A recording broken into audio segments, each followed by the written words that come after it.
శుభమస్తు. శ్రీరామ జయం. ఓం గ్లౌం గం గణపతయే నమః.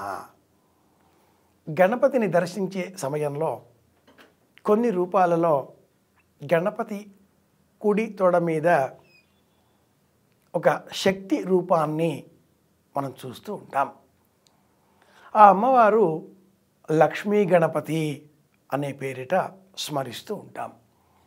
పలువురిలో ఒక సందేహం, ఈ లక్ష్మీదేవి శ్రీమన్నారాయణమూర్తి ఇల్లాలైన ఆ లక్ష్మీదేవి ఒకరేనా? ఇది ఎలా సంభవం? ఈ శక్తి పేరేమిటి? ఎవరు ఈ శక్తి? ఇలాంటి సందేహాలు అనేకం మన మనసులో కలుగుతూ ఉంటాయి. గణేష పురాణం వివరించిన 32 గణపతులలో శక్తి సమేతుడైన గణపతి అంటే స్త్రీ స్వరూపాన్ని కుడి తొడ మీద కూర్చుండబెట్టుకున్నటువంటి గణపతి 5 రూపాలలో మనకు దర్శనమిస్తూ ఉంటాడు. విఘ్న గణపతి, మహాగణపతి, లక్ష్మీ గణపతి, శక్తి గణపతి, ఈ 4 ఉండగా మరి ఒక రూపం వల్లభ గణపతి రూపం. 32 గణపతుల రూపాలలో ఈ 5 రూపాలు చాలా ప్రత్యేకం. ఇందులో శక్తి గణపతి రూపంలో ఒక మహిళ, ఒక శక్తి, ఒక లక్ష్మి కాకుండా గణపతికి ఇరువైపులా 2 శక్తులను మనం చూడవచ్చు. గణపతిని ఇన్ని రూపాలలో స్తోత్రం చేసే క్రమంలో వల్లభ గణపతి చాలా ప్రత్యేకం. అథ శ్రీవల్లభ గణేశోపనిషత్తు అంటూ ప్రారంభమయ్యేటటువంటి ఒక ఉపనిషత్తు గణపతికి సంబంధించిన అతి రహస్యమైన శక్తిమయమైన రూపాన్ని మనకు ఆవిష్కరింపజేస్తుంది. లక్ష్మీ గణపతి యంత్రంగా, లక్ష్మీ గణపతి రూపంగా, లక్ష్మీ గణపతి తంత్రంగా మనం ఉపాసన చేసేటటువంటి పద్ధతి వేరు.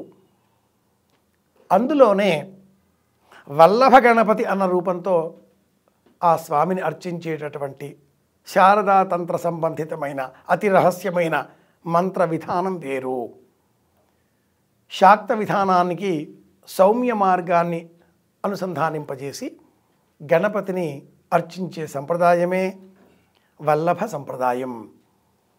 కృత, త్రేత, ద్వాపర, కలి యుగాలలో గణపతి అనేక రూపాలను ధరించి రాక్షస సంహారం చేస్తూ కృతయుగానికి సంబంధించిన వల్లభుడు అనే రాక్షస సంహారాన్ని చేసిన కారణంగా వల్లభ గణేశుడిగా ప్రసిద్ధి పొందాడు.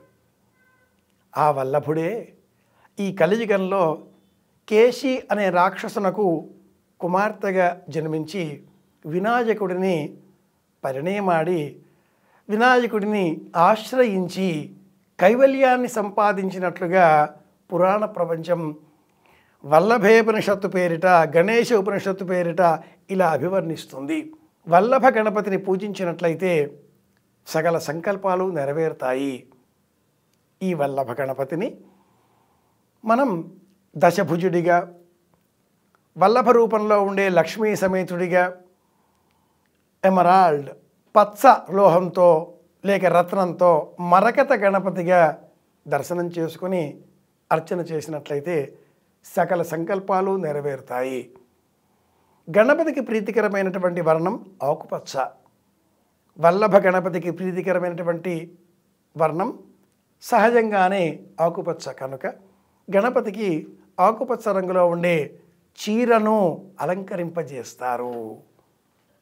అలాగే ఈ వల్లభ గణపతిని అర్చించే సమయంలో అత్యంత రహస్యములైనటువంటి గణేశ తాపిన్యుపనిషత్తు, అది పూర్వ తాపిన్యుపనిషత్తు, గణేశ ఉత్తర తాపిన్యుపనిషత్తు, గణేశ అథర్వశీర్ష ఉపనిషత్తు, వల్లభ ఉపనిషత్తు అనే 4 ప్రత్యేక సంపుటీకరణలతో హోమం కూడా నిర్వహిస్తారు. గణపతిని పూజించే క్రమంలో యో మోదక సహస్రేణ యజతి సవాంఛిత ఫలమవాప్నోతి అనే ప్రమాణం.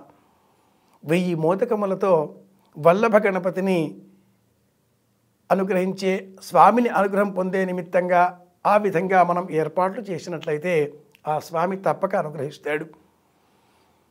సహస్ర మోదకములతో 1000 మోదకములతో వల్లభ గణపతి మహామంత్రాన్ని స్వీకరించి జపం చేసి స్వాహాకారములతో అగ్నిహోత్రులకు సమర్పిస్తే సవాంఛిత ఫలమవాప్నోతి.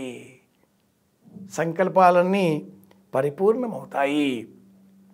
ఏకాక్షర గణపతి, ద్వ్యక్షర గణపతి, సింహ గణపతి, వీర గణపతి, ఈ విధంగా 32 గణపతులలో ప్రధానమైన రూపమైన వల్లభ గణపతిని శక్తి గణపతిగా ఉపాసన చేద్దాం.